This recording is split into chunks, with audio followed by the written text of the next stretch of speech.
Hello दोस्तों, welcome to my YouTube channel Jagriti education channel में आपका स्वागत है। आज फिर मैं आप लोगों के सामने हिस्ट्री के मोस्ट इम्पॉर्टेंट क्वेश्चन लेके उपस्थित हूँ, जो आपके आने वाले एग्जाम के लिए अति महत्वपूर्ण है। तो देरी ना करते हुए हम प्रैक्टिस के सेट करते हैं और इसके साथ साथ जितने भी ऑप्शन हैं उनकी व्याख्या भी हम करते चलते हैं, जो आपके आने वाले एग्जाम के लिए महत्वपूर्ण है। उन सब टॉपिकों पर चर्चा करते हुए हम आगे बढ़ते हैं, क्योंकि सिंधु सभ्यता चल रहा है। अभी सिंधु सभ्यता टॉपिक में जितने इंपॉर्टेंट क्वेश्चन आपके एग्जाम में आ सकते हैं, जैसे पीसीएस, आरओ, टीजीटी और पीजीटी के अकॉर्डिंग, तो आप यहाँ से पढ़िए और अपने एग्जाम को क्रैक कीजिए। ज़्यादा से ज़्यादा मात्रा में शेयर कीजिए। देरी ना करते हुए हम क्वेश्चन को करते हैं। इसके पहले हमने जो वीडियो बनाया था उसके पढ़ाया था, उसमें 21 क्वेश्चन का आंसर पूछा था आप लोगों से कि कमेंट में दीजिएगा। तो इसका राइट आंसर हम इसमें बताते हुए फिर आगे बढ़ते हैं। तो इस क्वेश्चन था, निम्नलिखित में से कौन हड़प्पा संस्कृति का एक स्थल है जहां फारस की खाड़ी की मुद्रा उत्खनन से प्राप्त हुई थी। आपके सामने ऑप्शन है लोथल, बी है कालीबंगा, सी है मोहनजोदड़ो और डी है धौलावीरा। तो इसका राइट आंसर है ए, लोथल। इसकी व्याख्या हम देख लेते हैं, जो इसमें इसके अलावा भी जो क्वेश्चन बन सकता है। लोथल सिंधु सभ्यता का एक बंदरगाह नगर था। इसमें क्वेश्चन भी बनता है कि बंदरगाह कहाँ पर पाया गया था, तो लोथल में। लोथल कहाँ पे है, तो गुजरात में। यहाँ से फारस के साथ सामुद्रिक व्यापार होता था तथा यहाँ से फारस की खाड़ी की मुद्रा उत्खनन से प्राप्त हुई है। फारस की खाड़ी की मुद्रा उत्खनन से प्राप्त हुई, जिससे यह पता चलता है कि लोथल में फारस से व्यापार होता था। इस अन्य महत्वपूर्ण तथ्य है, लोथल से पूर्वी भाग में गोदीवाड़ा का साक्ष्य मिला है। लोथल से 3 युग्मी समाधियों के उदाहरण मिले हैं और जिनसे यहाँ सती प्रथा का अनुमान लगाया जाता है। ये अन्य महत्वपूर्ण तथ्य जो हम देते हैं, इसमें भी सारे इम्पोर्टेंट ही रहते हैं। तो आप इसको नोट करते हुए चलिए नोटबुक में, ताकि एग्जाम के समय में आपके यहाँ से क्वेश्चन आए तो छूटे ना। तो 3 युग्म अगर समाधियों का उदाहरण मिलता है तो भी वो लोथल में मिलता है, जिससे सती प्रथा का अनुमान लगाया जाता है। अगला प्रश्न देखते हैं, प्रश्न संख्या 22। हड़प्पा संस्कृति से जुड़ा स्थल रंगपुर किस नदी के तट पर स्थित है। बहुत बार पूछा गया है, ये पीसीएस में भी और आरओ में भी क्वेश्चन आया। टीजीटी पीजीटी में तो बार बार आते हैं। तो ये रहा आपका ऑप्शन ए सिंध, बी है भादर और सी है झेलम और डी है दस्त। तो इसका राइट आंसर है भादर। किस नदी के तट पर है, तो भादर नदी के तट पर है। भादर को और किसके नाम से जानते हैं, कहाँ पर है, इन सब की व्याख्या यहाँ पर ऑप्शन उत्तर भी यहाँ पे बी दिया गया है। हड़प्पा संस्कृति से जुड़ा स्थल रंगपुर, मादर या भादर नदी के तट पर अहमदाबाद जिले में स्थित है। कहाँ पे, अहमदाबाद जिले, गुजरात में। अन्य महत्वपूर्ण तथ्य देख लेते हैं। पहला है, रंगपुर की खोज 1954 ईस्वी में SR राव ने की थी। ये बहुत बार क्वेश्चन पूछा गया कि खोज किसने की थी, तो इसको भी आप नोट करते हुए चलिए और याद करते हुए, ताकि आपके एग्जाम में आए तो आप इस क्वेश्चन को गलत ना कर सको। तो SR याद रखना कि रंगपुर की खोज किसने की थी, SR ने की थी।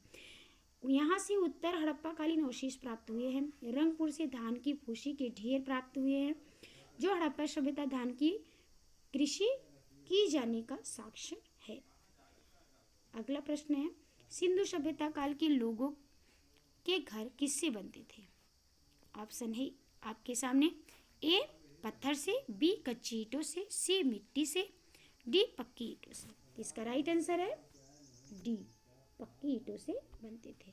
व्याख्या देख लेते हैं, ऑप्शन डी है इसका। सिंधु सभ्यता एक नगरीय सभ्यता थी और यहाँ के अधिकांशतः घर पक्की ईंटों के बने होते थे। तो आपको यहाँ पे लगा लेना चाहिए कि कैसे घर बने हुए थे सिंधु सभ्यता के, पक्की ईंटों के घर बने हुए थे। कुछ भवनों की दीवार पर प्लास्टर भी मिले हैं। अन्य महत्वपूर्ण तथ्यों में देखते हैं, पहला है,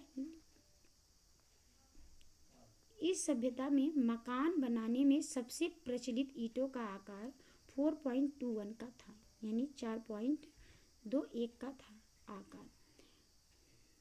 मिट्टी को कूटकर कच्ची ईंटें या पक्की ईंटें बिछाकर मकानों के फर्श बनाए जाते थे। सिंधु सभ्यता के अधिकांश घरों में कुओं के साक्ष्य भी प्राप्त हुए हैं। अगला प्रश्न देखते हैं, सिंधु घाटी सभ्यता के निम्नलिखित स्थलों में से कौन उत्तर प्रदेश में स्थित है। मोस्ट इम्पॉर्टेंट क्वेश्चन, ये बहुत बार क्वेश्चन पूछा गया है और अक्सर हम गलत कर देते हैं। तो ऑप्शन में जैसा है उसके अकॉर्डिंग हम उत्तर देंगे ऑप्शन में कौन सा। तो इसका ऑप्शन देख लेते हैं।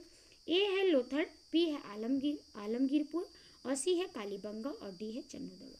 तो इसको हम इसके पहले वीडियो में हम बता चुके हैं कि उत्तर प्रदेश का महत्वपूर्ण स्थल है सिंधु सभ्यता का आलमगीरपुर। और ये कहाँ पे है?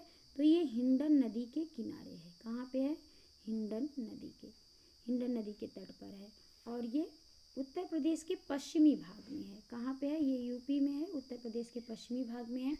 जैसा कि आप लोगों को पता है होना चाहिए कि उत्तर सिंधु सभ्यता का पूरा स्थल जैसे सबसे पूर्वी भाग है ये, और उत्तर प्रदेश के पश्चिमी भाग में है। यानी अगर हम इसको 4 भागों में बांटते हैं तो उत्तर प्रदेश कहाँ आएगा? इधर आएगा, इसका पूर्वी भाग में उत्तर प्रदेश आएगा। आलमगीरपुर क्या है? यहाँ पे आलमगीरपुर, यहाँ पे है दैमाबाद, क्या है? दैमाबाद। और यहाँ पे सुरकोटदा, यहाँ पे सुरकोटदा आएगा। और यहाँ पे मांडा आएगा। तो इसका सबसे उत्तरी भाग में कौन सा अंतिम शहर है और स्थल है? और ये पूर्वी भाग का है, और ये पश्चिमी और ये दक्षिणी का है। ये चेनाब नदी के किनारे है और ये गोदावरी नदी के किनारे है, हिंडन नदी के किनारे है। तो ये रहा सिंधु सभ्यता के चारों दिशाओं में जो अंतिम स्थल है वो। जैसे हड़प्पा सभ्यता का सबसे, देख लीजिए व्याख्या में है, हड़प्पा सभ्यता का सबसे पूर्वी स्थल हिंडन नदी के किनारे आलमगीरपुर उत्तर प्रदेश में स्थित है। अन्य महत्वपूर्ण तथ्य में देखते हैं आलमगीरपुर हड़प्पा के सबसे पश्चिमी स्थल सुरकागेंडोर से है, 1600 किलोमीटर की दूरी पर स्थित है। सुरकागेंडोर से 1600 किलोमीटर की दूरी पर स्थित है। आलमगीरपुर का उत्खनन 1958 ईस्वी में यज्ञदत्त शर्मा ने किया था। ये भी इम्पोर्टेंट है, किसने किया था? यज्ञदत्त शर्मा ने किया था। उत्तर प्रदेश में आलमगीरपुर हिंडन नदी के किनारे किसने किया था? यज्ञदत्त शर्मा ने 1958 में किया था। अगला प्रश्न देखते हैं, ये भी महत्वपूर्ण है। इसमें सारे महत्वपूर्ण क्वेश्चनों को हमने रखा है। इसको ज़्यादा से ज़्यादा मात्रा में शेयर कीजिए, लाइक कीजिए, सब्सक्राइब कीजिए और सुझाव के लिए हमको कमेंट में दीजिए। ज़्यादा से ज़्यादा मात्रा में शेयर करेंगे तो हमारा भी उत्साह बढ़ेगा और हम ऐसे ही आप लोगों के लिए फ्री कॉस्ट महत्वपूर्ण प्रश्नों का कलेक्शन करके हम आपके सामने लाते रहेंगे। तो ये भी इम्पोर्टेंट क्वेश्चन है 25। सिंधु घाटी सभ्यता में सूती वस्त्रों के प्रयोग के प्रमाण कहाँ से प्राप्त हुए हैं? ऑप्शन ए है मोहनजोदड़ो से, बी है चन्नूदड़ो से, सी है हड़प्पा से और डी है बनावली से। सूती वस्त्रों के प्रमाण, यहाँ पे पॉइंट भी नोटेड, जैसे आपको यहाँ पे सर्कल बनाते हैं। हमको सूती वस्त्र अगर पूछा गया तो कहाँ से पूछा? मोहनजोदड़ो, चन्नूदड़ो, हड़प्पा और बनावली से। तो इसका राइट आंसर है मोहनजोदड़ो से, ए उत्तर। यहाँ पे उत्तर भी हमने दे रखा है नीचे, आप लोग नोट डाउन करते हुए वीडियो को पोस्ट करके देख सकते हैं। मोहनजोदड़ो से प्राप्त हुआ। तो इसकी व्याख्या देख लेते हैं हम। सूती वस्त्र कहाँ से प्राप्त हुआ? मोहनजोदड़ो से प्राप्त। व्याख्या है, सिंधु घाटी सभ्यता में सूती वस्त्रों के प्रयोग के प्रमाण मोहनजोदड़ो से प्राप्त हुए हैं। इससे पता चलता है कि यहाँ कपास की खेती की जाती थी। अगर सूती वस्त्र बन रहा तो कैसे बनेगा? कपास से बनेगा। तो इससे पता चलता है कि कपास की खेती भी मोहनजोदड़ो में की जाती थी। अन्य महत्वपूर्ण तथ्य देख लेते हैं। सर्वप्रथम मेहरगढ़ पुरास्थल पर कपास की खेती के प्रमाण मिले हैं। कहाँ पे मिले? मेहरगढ़ में। ये भी आप नोट करते हुए चलिए और अंडरलाइन करते हुए चलिए, क्योंकि इस पर भी क्वेश्चन आ सकता है। आपके साथ जो भी टॉपिक हमने अन्य महत्वपूर्ण तथ्य व्याख्या में इफेक्ट में दिए हैं वो भी महत्वपूर्ण है, उसको अवॉइड ना कीजिए और उस पर भी आप लोग लगाते हुए चलिए। कपास सिंधु लोगों की मूल फसल थी। सिंधु लोगों की मूल फसल कपास थी। इसी कारण यूनानी सिंधु क्षेत्रों को सिंडन कहने लगे, जो सिंधु शब्द से निकला हुआ है। अगला प्रश्न देखते हैं। सिंधु सभ्यता का कौन सा स्थल समुद्र व्यापार का मुख्य केंद्र माना जाता था? ऑप्शन ए है कालीबंगा, बी है हड़प्पा, सी है धौलावीरा, डी है लोथल। तो व्यापार का, समुद्री व्यापार का जैसे आगे बताए हैं तो लोथल माना जाता था। इसका राइट आंसर है लोथल। तो ऑप्शन डी समुद्री व्यापार का, क्योंकि फारस की खाड़ी के वहाँ पे तो समुद्री व्यापार वहीं से, पोरबंदर वहीं पे से था, वहीं होता है। प्राकृतिक बंदरगाह लोथल में भी प्राप्त हुआ है। ये पीजीटी परीक्षा 2020 में आया हुआ था, बाकी पीसीएस में भी कई बार पूछा जा चुका है। इसका इफेक्ट देख लेते हैं। व्याख्या, सिंधु सभ्यता का स्थल लोथल समुद्र व्यापार का प्रमुख केंद्र माना जाता था। सिंधु सभ्यता के काल में पोत एवं नाव द्वारा समुद्री व्यापार होने की पुष्टि लोथल से प्राप्त बंदरगाह से होती है। तो यहाँ पे प्राकृतिक बंदरगाह मिला था पूरा स्थल का लोथल से, और ये व्यापार का प्रमुख केंद्र भी माना जाता है। पोत और नावों द्वारा समुद्र व्यापार किया जाता था। आगे अन्य महत्वपूर्ण तथ्य देखते हैं। लोथल भोगवा एवं साबरमती के संगम पर स्थित है। यानी अगर क्वेश्चन आ गया कि लोथल कहाँ पे स्थित है, तो भोगवा और साबरमती के संगम पर स्थित है। आप यहाँ से भी क्वेश्चन उठा सकते हैं। लोथल के पूर्वी भाग में भोगवा नदी के तट पर गोदीवाड़ा का साक्ष्य मिला है। अब देखना यह है कि किस भाग पे, ऐसे भी क्वेश्चन डीपली पूछा गया है कि लोथल के पूर्वी भाग में भोगवा नदी है, उसके तट पर गोंदीवाड़ा मिला है। यहाँ फारस की खाड़ी की मुद्रा भी प्राप्त हुई थी। नेक्स्ट क्वेश्चन देखते हैं। सिंधु घाटी सभ्यता की सबसे बड़ी इमारत कौन थी? ये बहुत कंफ्यूजिंग क्वेश्चन है और बहुत बार आया हुआ है ये पीसीएस में, और आरओ में भी 1-2 बार आया हुआ है। तो इसको आप very carefully listening and learning कीजिए और नोट डाउन कर लेंगे तो बहुत अच्छा होगा। बुक में आप आंसर कमेंट में भी दे सकते हैं, वरना बुक में भी आप आंसर लगाते हुए चलिए कि कितने क्वेश्चन का आंसर आपने दे दिया। अभी आपको कितनी तैयारी आपकी बाकी है। आप क्वेश्चन के आंसर के अकॉर्डिंग आप अपना खुद देख सकते हैं। सिंधु घाटी सभ्यता की सबसे बड़ी इमारत कौन थी? इमारत पूछ रहे हैं। पहला ए है मोहनजोदड़ो का महाजल कुंड, बी है मोहनजोदड़ो का स्नानागार, सी है हड़प्पा का राजा का महल, और डी है उपरोक्त में से कोई नहीं। तो सबसे बड़ी इमारत कौन थी?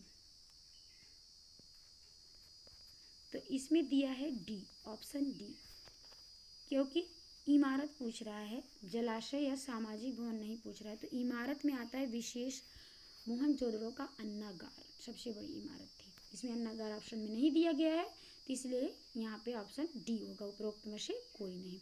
जल भी महाजल कुंड था, सामाजिक स्थल इसको लिखते हैं।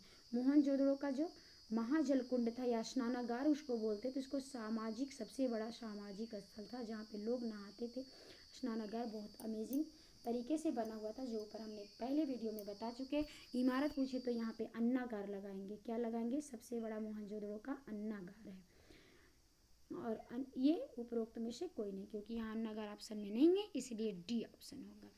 इसकी व्याख्या देख लेते हैं। मोहनजोदड़ो की सबसे बड़ी इमारत अन्नागार या अन्न कोठार है। यह 45.71 मीटर लंबा और 15.23 मीटर चौड़ा है। अन्य महत्वपूर्ण तथ्य, इसको याद कर लीजिएगा आप लोग। अन्य महत्वपूर्ण तथ्य है, मोहनजोदड़ो का सबसे महत्वपूर्ण सार्वजनिक स्थल विशाल स्नानागार है। यह 11.18 मीटर लंबा, देखिए यह सार्वजनिक स्थल है, यह 11.88 मीटर लंबा एवं 7.1 मीटर चौड़ा और 2.43 मीटर गहरा है। मार्शल ने विशाल स्नानागार को तत्कालीन विश्व का आश्चर्यजनक निर्माण बताया है। सारे जितने इफेक्ट बताए जा रहे हैं, व्याख्या कर रही हूँ जिससे क्वेश्चन से संबंधित, सब आप नोट डाउन करते हुए चलिए, जो आपके एग्जाम में 101% आने की संभावना है। अगर यहाँ आपके सिंधु सभ्यता या प्राचीन इतिहास आप बढ़ा दी, इसके बाहर क्वेश्चन नहीं आता। पीसीएस और आरओ के लिए मोस्ट इंपॉर्टेंट है। पीजीटी टीजीटी के भी क्वेश्चन यहाँ से आते हैं, इससे भी डीपली क्वेश्चन पीजीटी टीजीटी पूछते हैं, जिसकी व्याख्या हम अलग वीडियो में आपको पढ़ा देंगे। फिलहाल आप पीसीएस और आरओ के लिए, और नॉर्मली किसी भी एग्जाम में जिसमें आपका सिलेबस में हिस्ट्री पोर्शन है, तो यहाँ से आप क्वेश्चन पढ़ के हेल्प ले सकते हैं। मोहनजोदड़ो के यह 4 क्षेत्र में कांसे की नर्तकी की मूर्ति भी प्राप्त हुई थी। अन्नागार स्नानागार के अलावा मोहनजोदड़ो की कांसे की नर्तकी की मूर्ति भी, नृत्य करती हुई मूर्ति भी प्राप्त हुई है। ये भी इम्पोर्टेंट है। क्वेश्चन नंबर 21, किस काल से स्वास्तिक प्रतीक का प्राचीनतम संदर्भ मिलता है? स्वास्तिक जो आज भी चल रहा है, हम लोग बहुत उसको पवित्र मानते हैं चिन्ह को, तो ये कब मिला था? ऑप्शन ए है वैदिक काल में, बी है हड़प्पा काल में, सी है मौर्य काल में, डी है गुप्त काल में। तो इसका राइट आंसर है बी, हड़प्पा काल में। स्वास्तिक के प्रतीक का प्राचीनतम संदर्भ हड़प्पा काल में मिलता है। व्याख्या देखते हैं। मोहनजोदड़ो से प्राप्त मुहरों, चित्रकारियों तथा मृद भांडों पर सार्वजनिक के स्वास्तिक के प्रमाण प्राप्त हुए हैं। यह हिंदुओं, जैनों और बौद्धों में समान रूप से पवित्र प्रतीक माना जाता है, जो कि सूर्य पूजा से संबंधित है।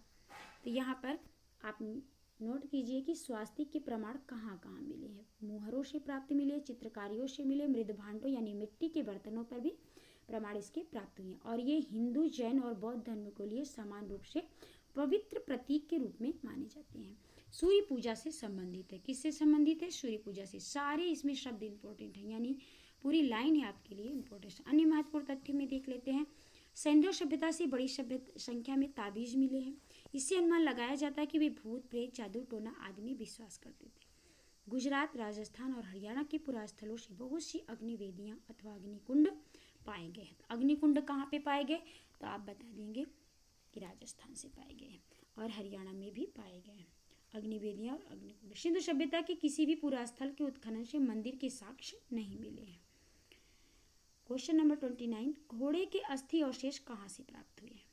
घोड़े के अस्थि अवशेष कहाँ प्राप्त हैं, यानी कहाँ से प्राप्त हुए? ऑप्शन ए है मोहनजोदड़ो से, बी है हड़प्पा से, सी है कालीबंगा से और डी है सुरकोटगड़ा से। तो इसका राइट आंसर है डी, सुरकोटगड़ा। कोट इसे लिखा है, इसमें नाम है इसका फुल सुरकोटगड़ा, सुरकोटवा से प्राप्त हुआ है।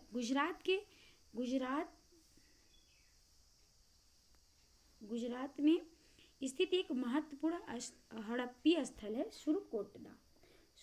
यहाँ से घोड़े के अस्थि अवशेष प्राप्त हुए हैं, परंतु सामान्यतः हड़प्पा संस्कृति में घोड़े के अस्तित्व को स्वीकार नहीं किया जाता है। अन्य महत्वपूर्ण तथ्य हम देख लेते हैं कि आगरी से 12 सिंहा का साक्ष्य मिला है। नोपो के एक कब्रिस्तान से मनुष्य के साथ पालतू कुत्ते दफनाए जाने का प्रमाण मिला है। सुरकोटड़ा से एंटीमनी की एक छड़ भी प्राप्त हुई है। सुरकोटड़ा की खोज वर्ष 1964 में बोशी ने की थी। एकदम लास्ट प्रश्न है आपका, सिंधु सभ्यता का कौन सा स्थल समुद्र व्यापार का मुख्य केंद्र माना जाता है? तो यहाँ पे सिंधु लिख दो आप, कुछ मिसप्रिंट है, आप हम बोल तो सही रहे हैं, आप मिसप्रिंट होने के नाते कहीं आप उसको नोट डाउन सही से कीजिएगा जैसे हम बता रहे हैं। सिंधु सभ्यता का कौन सा स्थल समुद्र व्यापार का मुख्य केंद्र माना जाता था? तो ऑप्शन ए है कालीबंगा, बी है धौलावीरा और सी हड़प्पा और डी है लोथल। तो केंद्र किसको माना जाता था? जैसा कि ऊपर क्वेश्चन में बता दिए, ऑप्शन डी सही है, लोथल को माना जाता था। इसकी व्याख्या देख लेते हैं। गुजरात के अहमदाबाद जिले में भोगवा नदी के किनारे पर स्थित प्रमुख हड़प्पीय नगर लोथल है। यह सिंधु अथवा हड़प्पा सभ्यता का समुद्री व्यापार का प्रमुख केंद्र माना जाता था। इसकी पुष्टि लोथल से प्राप्त बंदरगाह से होती है। अन्य महत्वपूर्ण तथ्य, लोथल से दुर्ग और आवासीय नगर के लिए अलग अलग टीले नहीं थे। नगर के लिए, आवासीय नगर के लिए, यहाँ नगर लिखिए, आवासीय नगर, लोथल में दुर्ग और आवासीय नगर के लिए अलग अलग टीले नहीं थे। लोथल से रंगाई कुंड यानी डेंग वेट के साक्ष्य भी मिले हैं। ड्राइंग यानी रंगाई के भी साक्ष्य मिलते हैं। लोथल से चंदूदड़ों की भांति मन को बनाने का कारखाना भी प्राप्त हुआ है। जैसे कि चंदूदड़ों में मन के बनाने के कारखाना प्राप्त हुए हैं, लोथल में भी कारखाना वो प्राप्त हुआ है। तो ये रहा आपका 10 क्वेश्चन, मोस्ट इंपॉर्टेंट 10 क्वेश्चन जो आपके आने वाले एग्जाम के लिए अति महत्वपूर्ण है। इसको पढ़िए और ज़्यादा से ज़्यादा मात्रा में शेयर कीजिए। जो कोई न्यू विजिट कर रहा है प्लीज़ सब्सक्राइब कर लीजिए।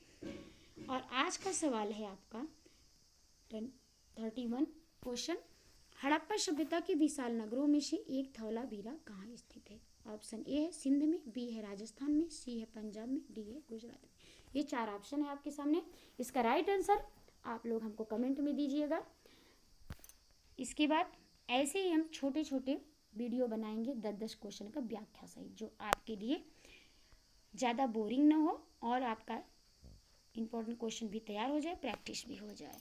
तो ऐसे ही और तमाम वीडियो लाने के लिए हमको कमेंट कीजिए, लाइक कीजिए, सब्सक्राइब कीजिए, ज़्यादा से ज़्यादा मात्रा में शेयर कीजिए और इस लास्ट आंसर का क्वेश्चन हमको कमेंट में दीजिएगा।